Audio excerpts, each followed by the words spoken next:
Magandang umaga, Philippine Air Force. Alamin natin ang magiging lagay at taya ng panahon ngayong araw ng Huwebes, 09 April 2026.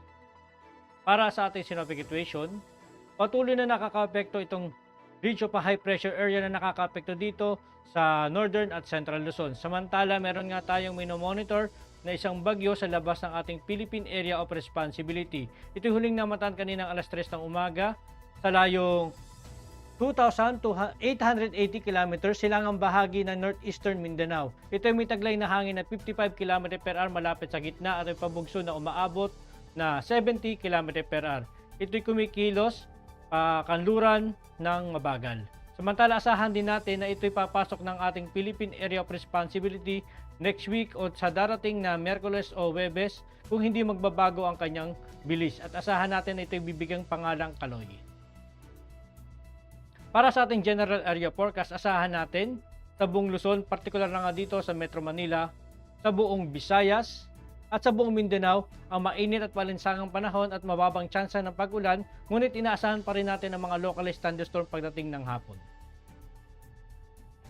Para sa ating flight level wind chart dito sa 2,500 to 5,000 feet at sa 10,000 feet, asahan na natin na dominante pa rin ang easterlies o nanggagaling pa rin ang daloy ng hangin galing sa silangan at asahan natin ito ay may bahagyang mahina hanggang sa katamtamang lakas. Ngunit dito sa ating 18,000 feet, asahan naman natin ang katamtaman at malakas na hangin na nanggagaling sa silangan. Para naman sa impact sa flight operation sa Metro Manila at natitirang bahagi ng ating bansa, ang main hazard naman ng ridge of a high pressure area, asahan natin ang subsiding air mass resulting in stable condition and fair weather. Ang impact naman nito sa rotary, asahan natin ng generally favorable conditions, good visibility and light winds, ideal for low and level operations. Samantala, dito naman sa fixed wing, asahan naman natin ang generally smooth condition, isolated light turbulence possible due to afternoon convection. Ang araw ay sumikat kaninang 0547 at lulubog mamayang 1809. Para sa ating moon illumination, meron tayong 56% decreasing. Para maging updated sa lagay at taya ng panahon, ipalo lang ang aming official social media accounts ng Air Force Weather Center.